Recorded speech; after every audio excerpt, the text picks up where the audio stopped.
savez, ce matin, on aurait pu fermer la Bible ce soir et laisser faire, mais nous voulons écouter la parole de Dieu. Amen. Amen. La parole de Dieu est bonne, amen. Tellement besoin de la parole du Seigneur. On en a tellement besoin, mes frères et sœurs. Vous savez, le jour qu'on a rentré dans le baptistère, on a déclaré la guerre au diable. On a déclaré la guerre au diable. Alors on a besoin de la parole de Dieu. Parce qu'il y a tellement de problèmes, tellement de difficultés, tellement de découragements dans une vie chrétienne. On en a tellement, mes frères et sœurs. Combien nos frères et sœurs ont parti dans la maison de Dieu? Il y en a tellement. Parce que le ennemi ne fait pas de cadeaux. Ce qu'il veut, il veut le détruire. Alléluia. Gloire à Dieu.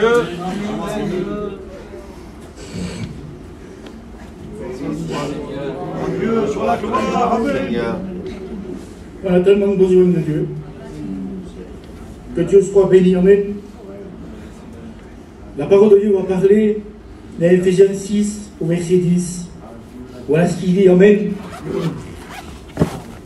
Il dit: fortifiez-vous dans le Seigneur et dans sa force toute puissante. Alléluia. Il dit: revêtez-vous de toutes les armes afin de tenir ferme. Amen. Afin de tenir ferme. Que Dieu soit béni contre le prince de ce monde méchant. Oui, mes frères et sœurs, il est méchant. Et le conseil de la parole de Dieu nous dit de se revêtir de toutes les armes afin de pouvoir tenir ferme. Alors il dit: c'est pourquoi prenez toutes les armes de Dieu. Amen. Il dit: prenez la ceinture de la vérité, la cuirasse de la justice. Il dit: prenez les chaussures du zèle de la paix. Il dit cela, il dit: prenez par-dessus tout le bouclier de la foi, alléluia, le casque du salut et l'épée de l'esprit. Amen. Amen. Alors je voudrais vous parler de ça ce matin. Vous savez, je ne veux pas vous parler trop longtemps, je ne veux pas m'étendre sur chaque sujet parce qu'il y en a 6 et ça durerait trop longtemps. Si je prends 5 minutes à chaque sujet, ça fera une trentaine de minutes, je pense qu'il y en aura assez. Amen. Et la parole de Dieu nous parle des armes de Dieu. Vous savez, s'il y a quelqu'un qui rentre là, s'il y a un soldat qui rentre, on va sûrement le reconnaître par rapport à son habit. Parce qu'il a un habit de soldat, alors on le voit avec nos yeux, puis on dit c'est un soldat. C'est un gendarme qui rentre, on va dire ce monsieur-là c'est un gendarme parce qu'il a un habit. Amen. Mais les armes du Seigneur, c'est à l'intérieur. On ne les voit pas à vue d'œil. Mais comment savoir si on les a? Je peux vous dire, moi, que j'ai toutes les armes ce matin. Mais est-ce que c'est réellement vrai? Alors ce matin, la parole de Dieu nous parle. Amen. Et voilà ce qu'elle dit. Elle dit de prendre la ceinture de la vérité. Et dans la parole du Seigneur, l'évangile de Jean 18 au verset 36, la parole de Dieu nous dit que Pilate va poser une question à Jésus. Il va dire: est-ce que tu es le roi? Est-ce que tu es le roi des Juifs? Alors le Seigneur va parler. Il va dire: tu le dis, je le suis. Amen. Mais le Seigneur va continuer. Il va dire: je suis le roi. Il dit: je suis venu dans ce monde. Amen. Pour rendre témoignage de la vérité. Il dit: je suis venu dans le monde pour rendre témoignage de la vérité. Que Dieu soit béni, alléluia. Et Pilate là va dire cela. Ce gouverneur, un homme très important, un homme qui était respectueux, un homme que les gens, quand ils le voyaient, ils avaient peur de lui, un homme respecté. Cet homme-là va dire: mais qu'est-ce qu'est la vérité? Il dit: c'est quoi la vérité? Il ne connaissait pas la vérité, cet homme-là. Il ne la connaissait pas, mais comment ça se fait? Pourquoi il ne connaissait pas la vérité? Vous savez ce qu'il dit, la parole de Dieu? Écoutez ce qu'il dit, alléluia. Dans 1 Jean 5 au verset 19, il dit cela, il dit: le monde entier est sur la puissance du malin. Cet homme-là était dirigé par le malin. Cet homme-là, il faisait partie du monde. Et dans le monde, laissez-moi vous dire qu'il y a du mensonge. Dans le monde, il y a de l'orgueil. Il y a de la gloire dans le monde. Je le dis de tout mon cœur, mes frères et sœurs. Pour gouverner un monde, il faut du mensonge. Il faut être attaché dans le monde. Il faut avoir des liens. Il faut avoir des liens. Alors, la parole de Dieu parle, écoutez ce qu'elle dit. Amen. Luc 4, verset 6. Le diable dit à Jésus, il dit, je te donnerai tous les royaumes. Je te donnerai la puissance et la gloire. Il dit, je te donnerai tout ce qu'il y a dans le monde. Mais Jésus va parler, que Dieu soit béni. Jésus dit, mon royaume n'est pas d'ici-bas. Mon royaume n'est pas de cette terre-là. Mon royaume est dans le ciel. Alléluia. Amen. Et la parole de Dieu continue. Voilà ce que Jésus dit. Dans Jean 8, Jésus dit, si vous demeurez dans ma parole, vous connaîtrez la vérité. Amen. Et il dit, et la vérité vous affranchira. Amen. Il dit, la vérité vous affranchira. Mais qu'est-ce que ça veut dire, affranchira? Ça veut dire d'être libre, mes frères et sœurs. Il n'y a pas de lien sur la terre. Alléluia. On est libre. Amen. Notre désir, c'est le ciel. Et la parole de Dieu va dire cela, celui qui demeure dans ma parole, il sera affranchi, il sera réellement libre, il va vivre la vérité. Est-ce qu'on est libre, mes frères et sœurs? Ou est-ce que nous avons des liens dans ce monde-là? C'est quoi les liens que tu as? C'est quoi le lien qu'il y a dans ce monde? Que Dieu soit béni. Que Dieu soit glorifié. Dans la parole du Seigneur, un peu plus loin, voilà ce qu'ils diront les Juifs. Les chrétiens vont dire cela. Vont dire, nous avons comme père Abraham. Nous avons Abraham comme père et nous ne sommes jamais esclaves de personne. Notre père c'est Abraham, nous sommes esclaves de personne, voilà ce qu'ils diront. Vous savez mes frères et sœurs, quand Dieu va parler à Abraham, il va dire quitte ta maison. Il dit quitte ta patrie. Il va dire quitte ton confort, tout ce qu'il y a dans ce monde, tout ce que ce monde pourrait t'apporter, quitte-le. Abraham a parti. Mais est-ce que nous partons? Est-ce que nous faisons ce que Dieu dit? Ou alors est-ce que nous sommes attachés à ce monde, au confort de ce monde? Est-ce qu'on est réellement libre?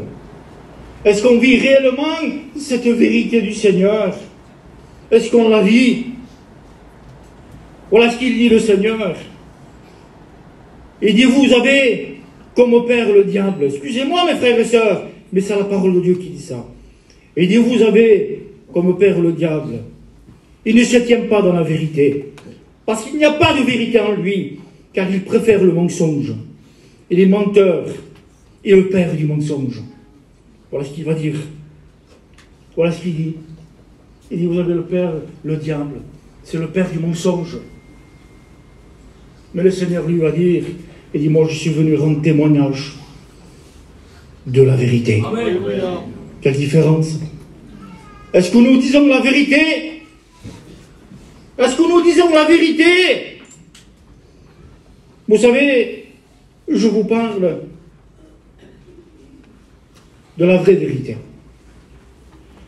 Parce que laissez-moi vous dire que les inconvertis disent la vérité. Les inconvertis, il y a des convertis qui disent la vérité. Nous voyons dans la parole du Seigneur que même le diable dit la vérité. Quand il est dans le désert, Matthieu 4, verset 5, il dit au Seigneur, il dit, jette-toi en bas, parce qu'il est dit dans ta parole qu'il envoie des gens de peur que tu te fasses mal. C'est marqué dans la parole du Seigneur. Vous pouvez le lire dans le livre de David, Psaume 91, verset 11. C'est marqué. Donc il dit la vérité. Mais laissez-moi vous dire, mes frères et sœurs, que la vérité, il ne faut pas la dire, il faut la vivre. Amen. Quelle différence? de vivre la vérité. Est-ce que nous vivons la vérité? Est-ce qu'on vit réellement la vérité? Parce que quand on dit la vérité, parfois ça coûte de dire la vérité. Ça dérange de dire la vérité. Nous voyons dans la parole du Seigneur que Jean le Baptiste, à cause qu'il va dire la vérité, il va dire à Hérode, écoutez ce qu'il dit, il dit, ça t'est pas permis de prendre la femme de ton frère Philippe. Ça t'est pas permis. C'est pas permis, il va dire la vérité à cause de ça. Il va se retrouver en prison. Ils vont lui couper la tête. Alors je le dis de tout mon cœur. Mes frères et sœurs, ça coûte de dire la vérité. Mais est-ce qu'on est affranchi réellement? Est-ce qu'on vit cette vérité réellement? Est-ce que nous portons la ceinture de la vérité réellement dans notre vie? Est-ce que tu l'as dans ton cœur réellement? Alors, que Dieu soit béni et que Dieu soit glorifié. Amen. C'est d'être libre, d'être affranchi. Mais écoutez ce qu'il dit la parole de Dieu dans Galates. Il dit, vous êtes appelés à la liberté, mais ne faites pas de cette liberté un prétexte de vivre selon la chair.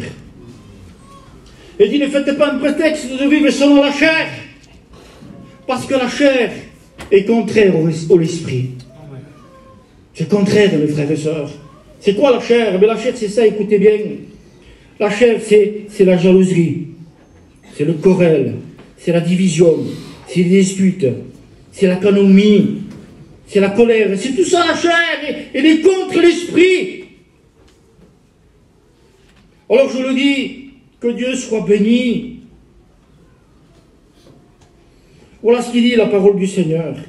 Dans Jean 4, au verset 24, il dit, il faut que celui qui m'adore en esprit et en vérité. Amen. En esprit et en vérité. Alors, la vérité, c'est une direction. La vérité nous amène au ciel. La vérité, c'est un personnage. La vérité, c'est Jésus. Amen. Il va dire cela dans l'évangile 14 au verset 6, Jean, et il dit, je suis le chemin, la vie et la vérité. Amen. Si on vit réellement cette vérité, si on porte réellement la ceinture de la vérité, alors il faut suivre Jésus. Et Jésus, lui, a dit, mon monde n'est pas d'ici-bas. Mon monde se trouve dans le ciel.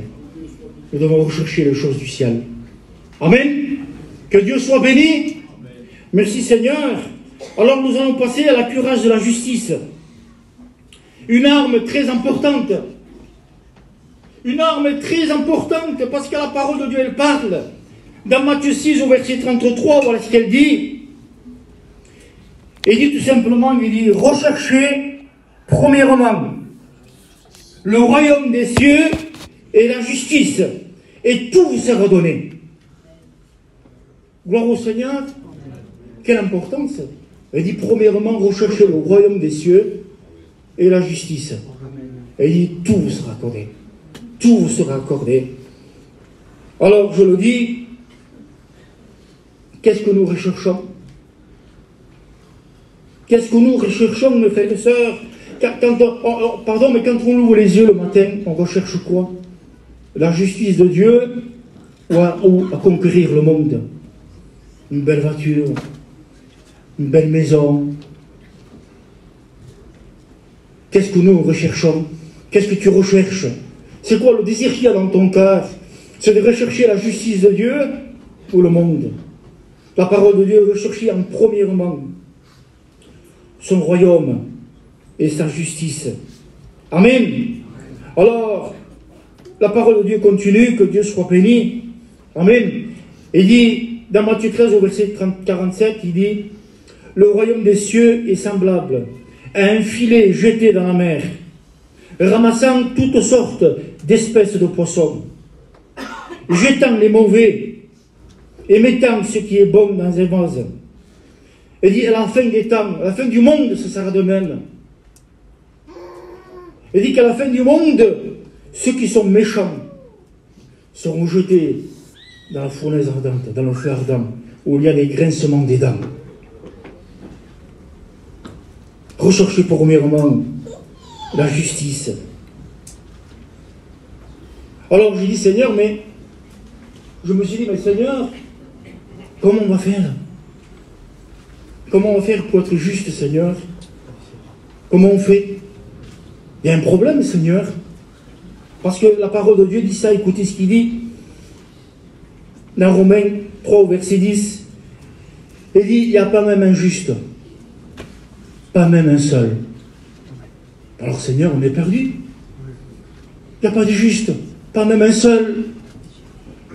Que Dieu soit béni. Mais vous savez, le filet est jeté dans la mer et nous représente le monde.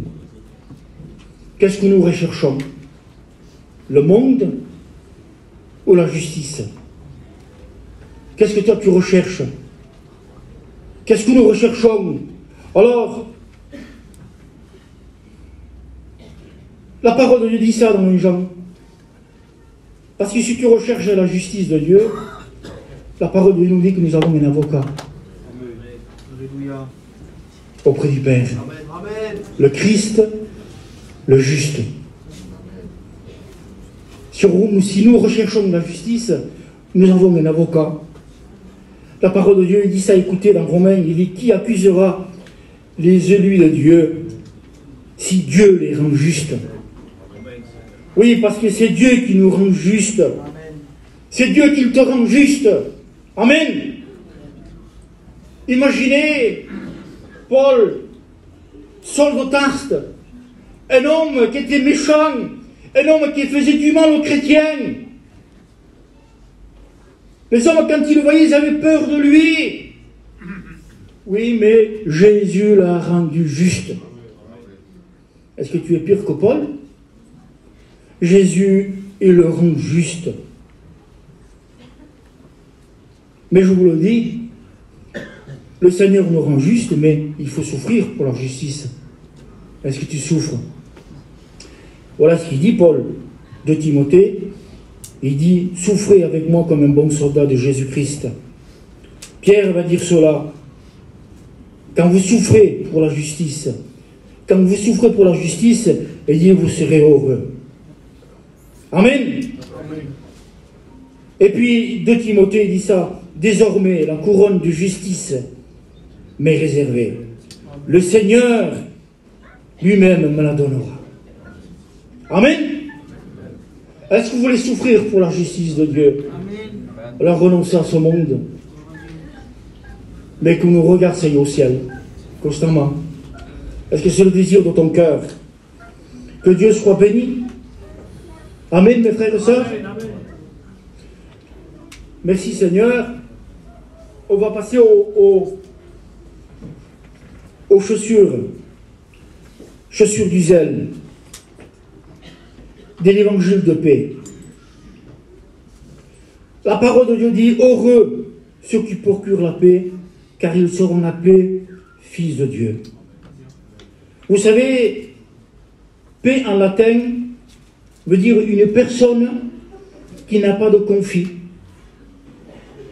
Une personne qui n'a pas de conflit, pas de querelle, non violent, non agité, qui ne met pas la zizanie, pas de désaccord. Tout ça, c'est le contraire de la paix. Alors, je regardais la parole du Seigneur, je me disais, la paix, les chaussures de la paix, il dit qu'il donne la paix de l'évangile.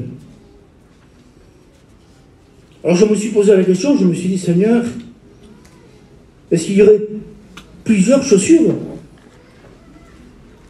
Est-ce qu'il y en a plusieurs? C'est quoi que nous avons comme chaussures? C'est quoi qu'il y a comme chaussures à tes pieds? Est-ce que tu porterais les chaussures de la zizanie, de la querelle, agitation? C'est quoi tes chaussures qu'on a? C'est quoi les chaussures qu'on a? Regardez le peuple hébreu quand il a été délivré d'Égypte dans le désert. Ils avaient des bonnes chaussures, hein? Ils ont marché pendant 40 ans. Ils étaient bons leurs chaussures, hein? Mais ils n'arrêtent pas de se plaindre. Ils n'arrêtaient pas de se colorer. Ils n'arrêtaient pas de murmurer. Ce n'étaient pas les bonnes chaussures qu'il avait. Un peuple très agité.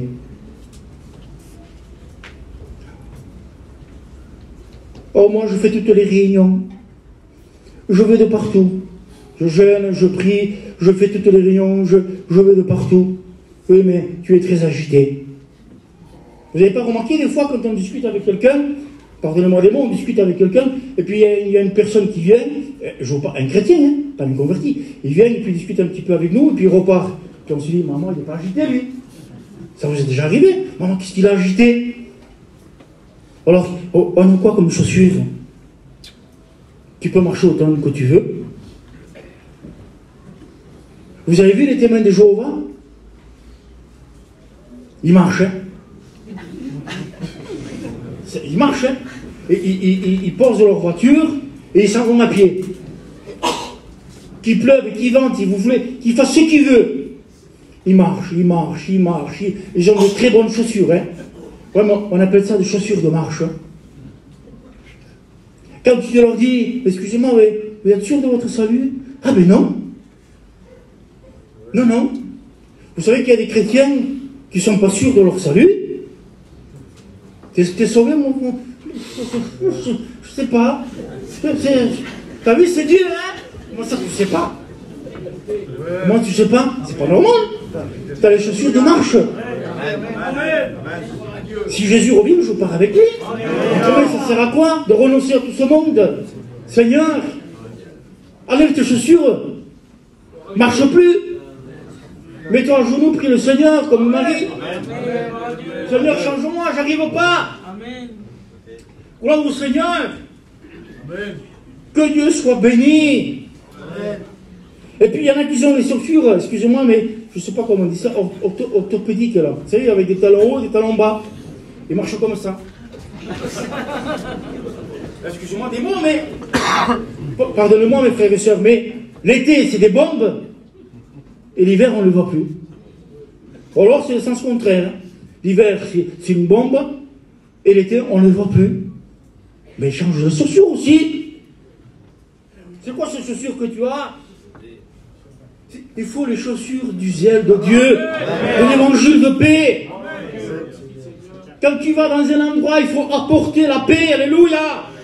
Tu n'es pas là pour porter la zizanie ou la dispute ou la colère. Non, la paix. Que Dieu soit béni et que Dieu soit glorifié. Vous savez qu'il y a des chrétiens, ils ont des chaussures de danse. Pardonnez-moi des mots, Seigneur, hein, mais ils ont des chaussures de danse. Dès qu'il y a une petite musique, ça danse.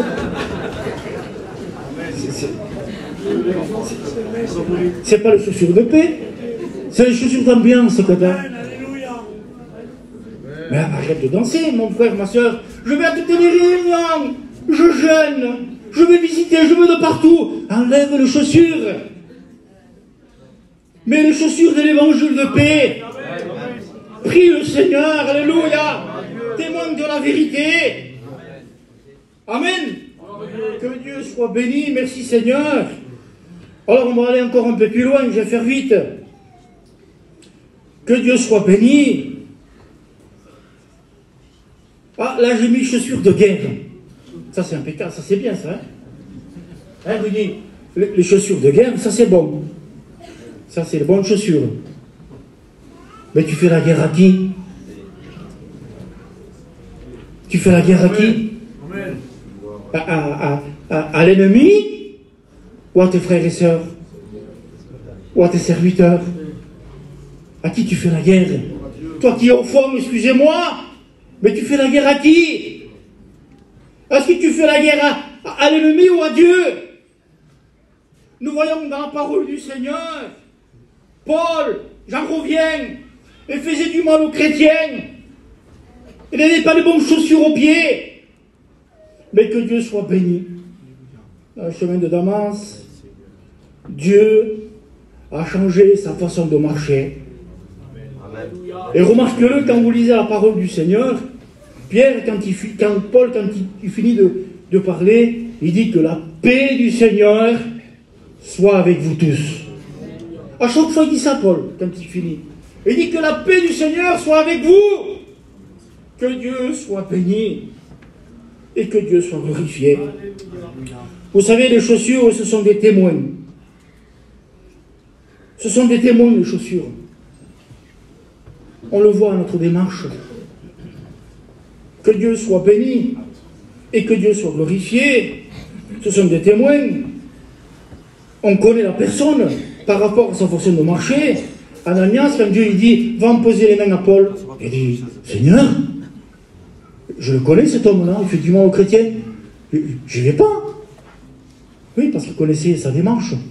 Il était renommé. Amen.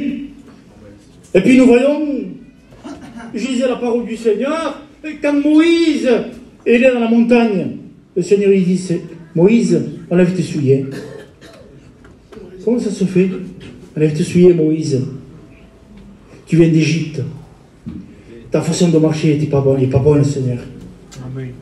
Parce qu'en Égypte, ça nous représente le monde, ça nous représente le malin, ça nous représente le mal. Enlève, il faut que je te parle. Et tu vas prendre une autre direction, Moïse. Ce grand Moïse avait besoin d'enlever ses chaussures, alléluia. J'en ai besoin, moi, je vous le dis, de mettre les chaussures de l'évangile de paix. Et puis toi qui es là, je lisais la parole du Seigneur, puis je me suis dit, Seigneur, Moïse, il vient d'Égypte, il vient du monde. Est-ce que toi, tu serais votre grande? Est-ce que tu étais dans la maison de Dieu et tu as changé tes chaussures, tu es parti dans le monde? Il y a une solution pour toi ce matin. Toi qui es parti. Regardez le fils prodigue. Le fils prodigue, le Seigneur, dans l'évangile de Luc 15, verset 22, le fils prodigue, le père va dire, mettez-y des souliers aux pieds. Le Seigneur veut te redonner des souliers. Le Seigneur t'appelle à revenir en disant, viens, je reviens bientôt. Marche avec mes chaussures que je veux te donner. Amen. Que Dieu soit béni. Merci Seigneur. Merci à Dieu. On passe au bouclier de la foi. Amen. Alors, la parole de Dieu dit ça, dans Jacques, il dit, que sert de dire j'ai la foi sans les œuvres? La foi est morte. Il dit, la foi sans les œuvres, la foi est morte. Mais comment ça? C'est une mort spirituelle. Parce que Jésus, c'est la vie. Et Jésus, c'est la vie. Amen. Il le dit dans sa parole, je suis le chemin, la vérité et la vie. Et là, il est question d'une mort spirituelle. Il faut les œuvres, alléluia. Alors voilà ce qu'il dit, la parole du Seigneur. Il dit, Éphésiens, il dit, nous sommes l'outrage. Et nous avons été créés pour des bonnes œuvres. Nous avons été créés pour des bonnes œuvres que Dieu a préparées d'avance. Amen. Nous avons été créés pour les œuvres du Seigneur. Nous avons été créés pour travailler pour Dieu. Non pas pour aller se promener à la plage. Hein. J'ai rien contre ça, mais il faut l'œuvre du Seigneur. Il faut travailler pour lui. Que Dieu soit béni, que Dieu soit glorifié. Tu as la foi? Est-ce que tu as la foi dans ton cœur? Oui, j'ai la foi. Oui, je crois en Dieu. Vous prenez un passant là. Vous prenez un passant, vous dites, excusez-moi madame, vous croyez en Dieu? Bien sûr, oui, je crois. Je ne suis pas parti quand non, j'y crois, mais je ne fais rien pour Dieu. Vous savez que les démons croient en Dieu aussi. Et pourtant, ils sont perdus pour l'éternité. Comment ça se fait? Parce qu'ils ne font pas l'œuvre du Seigneur. Il faut faire l'œuvre de Dieu, alléluia. La parole de Dieu dit ça dans Matthieu 7 au verset 21. C'est pas celui-là qui dira Seigneur, Seigneur, qui seront sauvés. Mais celui qui fait la volonté de mon Père. Celui qui fait la volonté de mon Père, alléluia. Et continue, l'évangile de Jean, il dit, en vérité, je vous le dis, celui qui croit en moi fera les œuvres que je fais. Celui qui croit en moi fera les œuvres que je fais. Alors j'aurais pu vous parler d'Abraham, de la foi d'Abraham pour son fils, j'aurais pu vous parler de ça, mais je veux vous parler d'un sujet un petit peu différent par rapport à la foi. Alors le Seigneur dit ça, il dit, vous ferez les œuvres que je fais. Et nous voyons dans le livre de la Genèse, au Genèse 2, verset 2, que Dieu a créé le ciel, la terre. Dieu a créé tout ce qu'il y a, les arbres, tout. Le 7e jour, il va se reposer. Écoutez ce qu'il dit. 2,15, Dieu prit l'homme et le plaça dans le jardin d'Éden. Amen. Pour le cultiver et pour le garder. Et Dieu va donner un ordre. Il va dire, tu pourras manger tous les arbres que tu veux. Tout. Mais tu ne mangeras pas l'arbre de la connaissance du bien et du mal. Amen. Il dit, tu ne mangeras pas. C'était un ordre de Dieu. Mais qu'est-ce qu'il dit la parole du Seigneur? Il dit que la foi vient de ce qu'on entend. Et ce qu'on entend vient de la parole de Dieu. Et Dieu avait donné un ordre à Adam. Tu ne mangeras pas, tu mourras. Et qu'est-ce qu'Adam a fait? Il prend l'arbre, il mange. Seigneur, c'est pas possible. Mais attends, il est où ta foi? La foi de Dieu, la foi dans la parole de Dieu. T'en as fait quoi, Adam? Pas possible. Quel mauvais Adam, hein? C'est incroyable. Pas possible qu'il a désobéi à Dieu comme ça. C'est pas possible. Excusez-moi, mais aujourd'hui, qu'est-ce qu'elle dit la parole de Dieu? Aujourd'hui, qu'est-ce qu'elle dit la parole de Dieu? Dans 1 Corinthiens 11, verset 23, par rapport à la Sainte Seine. Elle dit quoi? Elle dit quoi, mes frères et sœurs? Alors voilà ce qu'elle dit. Vous serez coupables envers le corps et le sang du Seigneur, celui qui mange et boit indignement. C'est la parole de Dieu. Elle dit, c'est pour ça qu'il y a beaucoup d'infirmités, de malades, et pardonne-moi, des morts. Alors, elle est où la foi? Elle est où la foi de la mise en garde de la parole de Dieu? On vient là n'importe comment, excusez-moi. On ne se parle pas, on se dispute. On vit n'importe comment, et on ose venir ici prendre la Sainte Seine. On ose prendre la Sainte Seine. Mais on en fait quoi dans la parole de Dieu? La foi vient de ce qu'on entend. Et là où la foi? Seigneur, faisons attention, mes frères et sœurs. Faisons attention, quelle importance. La parole de Dieu nous dit qu'il va chasser l'homme du jardin. Il va le mettre dehors. Vous savez que Dieu ne change pas.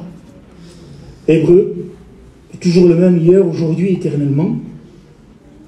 Faites attention à la parole de Dieu. Très important. Très important à ce que la parole de Dieu dit. Venons pas ici prendre la Sainte Seine n'importe comment. Ça fait partie de la foi, ça. Si Dieu nous parle, il faut croire à la parole de Dieu. Amen. Ce n'est pas un jugement ce matin, c'est une avertissement. Dieu nous avertit à prendre garde à la parole de Dieu, à mettre notre foi en pratique. La parole de Dieu va parler à Moïse. Et la parole de Dieu nous dit que Moïse ne va pas faire ce que Dieu lui dit. Il dit à cause de ça, tu ne feras pas le pays promis. À cause de la désobéissance. Faisons attention, mes frères et sœurs. Amen. Faisons. La foi, c'est les œuvres. Mais la parole de Dieu nous précise que, attention, hein, je vais être clair. Les œuvres ne sauvent pas. Hein. Amen. Ce n'est pas les œuvres qui sauvent. Hein. La parole de Dieu, elle parle, il dit ça, il dit, dans Éphésiens 2, verset 8, il dit, c'est par grâce que vous êtes sauvés.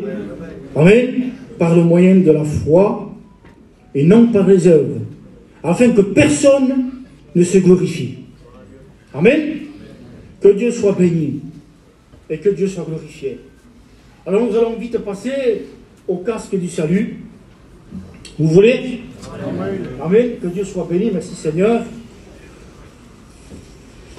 Nous voyons le casque du salut, puis je regardais un petit peu, vous savez, à l'époque de Jésus, l'Empire romain, le casque de l'Empire romain nous protégeait la tête, béni soit le Seigneur, mais il nous protégeait aussi les oreilles et le cou, la gorge. Il nous protégeait les oreilles, le cou et la gorge. Amen. Alors, qu'est-ce qu'a dit la parole de Dieu? David va dire ça, il dit, je mettrai un frein à ma bouche, de peur de pécher par ma langue. De peur de pécher par ma langue, alléluia. Si on a le casque du salut, on a sûrement un bon langage. Pierre, voilà ce qu'il dit, Matthieu 26, au verset 73, il dit, assurément, amen, certainement toi aussi tu es de ces gens-là, parce qu'on te reconnaît à ton langage. On te reconnaît à ton langage. Si on a le casque du salut, on a un bon langage. Quel est notre langage? Quel est ton langage? C'est vrai, mes frères et sœurs, c'est quoi ton langage? Avec tes enfants, avec ton foyer, avec ta femme. Toi, la femme, quel est ton langage avec ton mari? Quand tu cries, quand tu te mets en colère, c'est quoi ton langage? Jacques va dire que la langue, c'est comme un venin mortel. Quand tu parles, tu peux parler bien ici. Oh mon frère, ça va, oui, je t'aime, moi aussi, ça va bien. Mais quand tu es chez toi, dans ta maison, quel langage tu as? Est-ce que tu as le vrai langage du ciel? Tu ne peux pas tromper Dieu. Nous devons avoir le langage qui vient du ciel. Gloire au Seigneur, que Dieu soit béni et que Dieu soit glorifié. Alors, la parole de Dieu est contenue, amen. Elle dit que nous protège les oreilles. Enfin, le casque de l'Empire romain nous protégeait les oreilles, amen. On aime bien écouter des belles choses, hein. C'est vrai, Jules, hein? On aime bien écouter des belles choses, hein. Que tu es belle, ma soeur.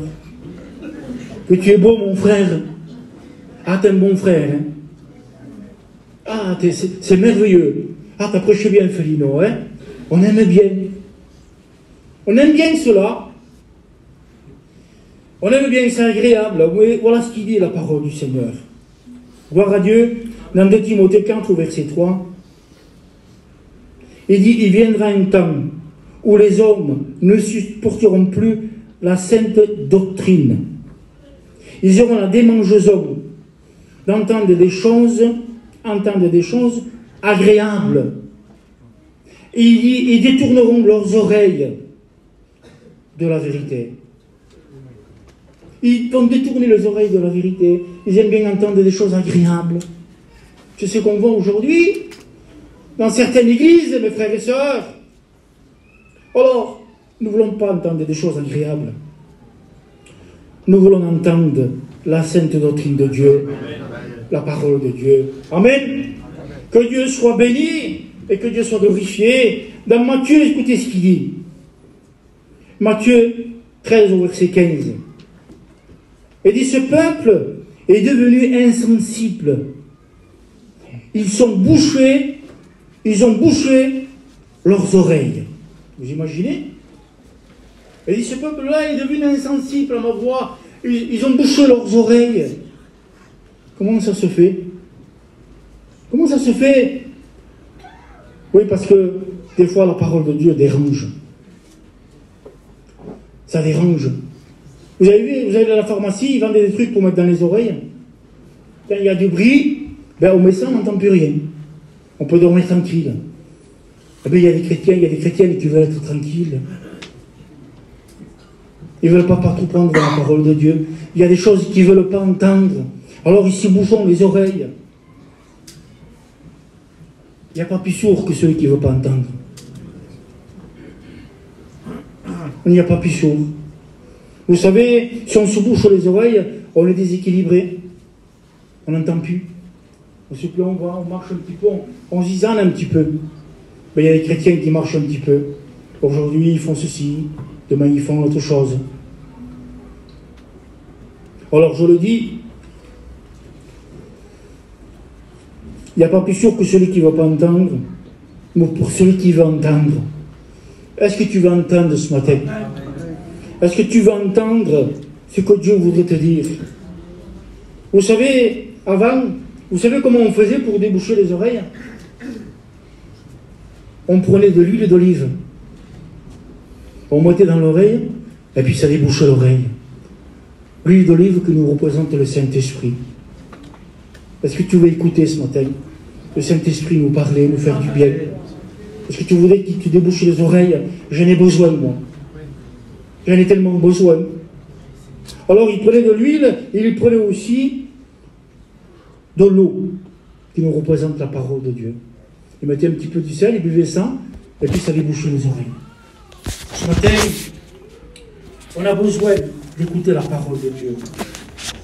Non pas notre télé, non pas écouter ce que nous voulons, mais écouter la parole de Dieu. Est-ce que c'est le désir de ton cœur? Amen. Que Dieu soit béni, merci Seigneur. Alors nous voyons dans la parole du Seigneur que le casque aussi nous protège la tête, bien sûr. Vous savez, si tous les membres du corps fonctionnent, mais pas la tête, si je reçois un coup à la tête, ben laissez-moi vous dire que le membre du corps ne fonctionne plus. Le membre du corps ne fonctionne plus. On pourrait appeler ça une mort cérébrale. Que Dieu soit béni. Alors, si la tête ne fonctionne plus, tous les pensées qu'on a pour le ciel, tu aimeras ton Dieu de tout ton cœur, de toute ta force, de toute ta pensée, ça ne peut pas marcher. On n'a plus notre tête. Comme vous voulez qu'on fasse? Ça ne marche pas. Amen. Alors je le dis, vous comprenez très bien que la tête c'est Jésus, c'est la direction. C'est la direction, que Dieu soit béni. Amen. C'est la vision. C'est la doctrine. C'est la foi. C'est le casque du salut, c'est pour aller au ciel. Si elle n'a pas le casque du salut, il n'y a pas de vision, il n'y a pas de doctrine, il n'y a pas de direction, mais le corps fait n'importe quoi. Alors on a besoin de ce casque du salut.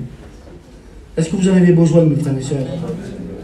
Que Dieu soit béni et que Dieu soit glorifié. Nous avons besoin de casque pour avoir un bon langage, pour écouter ce que Dieu voudrait nous dire réellement, et pour avoir les pensées qui nous amènent au ciel. Amen. Amen. Que Dieu soit béni et que Dieu soit glorifié. Je passe au dernier arme. Après j'ai fini. Que Dieu soit béni, que Dieu soit glorifié. C'est l'esprit de la parole de Dieu. L'épée de l'esprit qui nous représente la parole de Dieu. Alors comment savoir si c'est vrai véritablement la parole de Dieu? L'épée qui nous représente la parole de Dieu, comment savoir si c'est lui? Comment on fait pour le savoir? Ben, tout simplement, il faut que la parole de Dieu soit accompagnée tout le temps par le Saint-Esprit. Il faut que soit accompagné par le Saint-Esprit. Déjà, au commencement, dans la jeunesse, nous voyons l'Esprit de Dieu se mouver. Alléluia! Sur les cieux de Jordan, il faut le Saint-Esprit. Le Seigneur va dire cela. L'Esprit m'a oint pour annoncer une bonne nouvelle aux malheureux, aux captifs. Il nous faut. La parole de Dieu dit, dans Romains, il dit, car tous ceux qui sont par l'Esprit sont fils de Dieu. Tous ceux qui sont conduits par l'Esprit sont fils de Dieu. Alors nous voyons que tous les autres armes, chaussures, la cuirasse, tous les autres armes que je vous ai citées, ce sont des armes qui nous protègent. Le bouclier de la foi, ça nous protège. Amen. Mais l'esprit, l'épée de l'esprit, c'est une arme qui nous permet d'attaquer l'ennemi. Amen. Ça nous permet de l'attaquer. Vous prenez Jésus dans le désert, quand l'ennemi vient là, qu'il attaque, il aurait pu se servir de sa puissance, hein. Soulever les montagnes, soulever le sable, tremblement de terre, tout ce que vous voulez, il aurait pu le Seigneur. Mais le Seigneur, il va se servir de sa parole. Il va dire, il y est écrit. Il y est écrit. Il y est écrit. Et l'ennemi va s'enfuir. Que Dieu soit béni, c'est une arme. Une arme pour nous diriger, pour nous conduire, pour nous convaincre. Est-ce que vous le croyez cela? Amen. Vous savez, le jour de la Pentecôte, il y avait des personnes qui étaient là, comme nous ce matin. Et puis ces personnes-là étaient richement bénies. Ils ont reçu le baptême du Saint-Esprit, ils étaient richement bénis. Et la parole de Dieu nous dit qu'il y avait des juifs pieux qui étaient là. Et ces juifs pieux, ils vont être confondus. On va dire, c'est pas possible. Regarde ces gens, ils sont en train de parler notre langue maternelle. Ils sont confondus, ils ne comprennent pas. Qu'est-ce qui se passe? Et puis il y en a des autres qui, eux, ils sont en train de se moquer. Mais eux, ils sont confondus. Alors la parole de Dieu nous dit que Pierre va se lever d'une voix forte. Il va dire cela, il va dire, il a été dit dans le livre de Joël. Amen. Il va expliquer, c'est à peu près 800 ans avant. Il dit, ça a été dit dans le livre de Joël que vos filles, vos enfants, vos vieillards, et la parole du Seigneur nous dit que ces juifs pieux, ils vont avoir le cœur vivement touché. Ils diront à Pierre, que ferons-nous? Et Pierre va dire, repentez-vous. C'est ça la parole de Dieu. La parole de Dieu, c'est convaincre un cœur. Est-ce que tu le crois dans ton cœur? Est-ce que tu le crois dans ton cœur? Elle est là pour nous diriger. La parole du Seigneur, on dit qu'elle est comme un marteau qui brise le roc. Oui, ça c'est la parole de Dieu. Un marteau qui brise le roc. Et nous devons y croire pour nos familles qui sont dures, pour ton mari, pour ta compagne, pour tes enfants qui sont durs. Oui, mais il y a la parole de Dieu. Et la parole de Dieu, elle tape. Elle tape dans le roc. Et un jour, le mur de ta maison va s'écouler. Et la bénédiction viendra. Ça, c'est la parole de Dieu. Est-ce que tu le crois dans ton cœur? Amen. La parole de Dieu, elle est là pour nous diriger. Elle est là pour nous enseigner, pour nous convaincre. Elle est là pour nous instruire. Amen. La parole de Dieu, elle guérit. Elle nourrit. Elle console. Elle nous fortifie. Elle délivre. Elle nous protège. Est-ce que tu le crois que la parole de Dieu peut nous protéger? Quand les disciples sont sur la mer, il y a la grande tempête qui est là. Ils sont en panique, ils ont peur. Ils ne savent plus s'en sortir, ils ne savent pas comment faire. Ils vont faire appel à Jésus, à la parole de Dieu. Et Jésus va dire un mot, dire silence, tais-toi. Et un rincame va venir. Voilà ce que la parole de Dieu peut faire dans nos foyers, dans ta vie. Amen. Que Dieu soit béni, merci Seigneur, mais il faut garder l'épée. Le garder précieusement. Il faut garder toutes ces armes. Alors nous avons besoin de la ceinture de la vérité. J'aimerais qu'on ferme les yeux, s'il vous plaît. Que Dieu soit béni, merci Seigneur. Nous avons besoin de la ceinture de la vérité, la cuirasse de la justice, chaussure du zèle, la foi, le casque du salut et l'épée de l'esprit. Est-ce que tu en as besoin ce matin? En réalité, les armes que je citais, est-ce que tu les as réellement? Parce que tu peux me cacher la main, mais tu ne peux pas cacher à Dieu. Est-ce qu'il y aurait une arme que tu aurais besoin ce matin? Que Dieu te la donne. Parce que la parole de Dieu dit, prenez toutes les armes. Il faut que tu la prennes ce matin. Dieu veut te la donner. Tu en as besoin pour aller au ciel. Tu en as besoin pour aller au ciel. Tu en as besoin pour combattre l'ennemi. Tu as besoin de la parole de Dieu. Tu as besoin des chaussures du zèle. Vous savez, je pense à ça. Toutes ces armes-là, vous prenez une voiture. Si vous prenez une voiture qui est là, s'il n'y a pas la clé, elle ne peut pas démarrer. Vous avez la clé, mais il n'y a pas de roue. Elle ne peut pas marcher. J'ai la clé, j'ai les roues, mais j'ai pas de moteur. J'ai la clé, j'ai les roues, mais j'ai pas la batterie. Et puis c'est un système de tout. Il ne faut pas rouler. Il faut qu'il y ait tout pour que ça marche. Pour entrer au ciel, il faut que tu aies toutes les armes. Alors toi qui as écouté la parole de Dieu, s'il y a une arme qui te manque, lève-toi, Dieu va te la donner.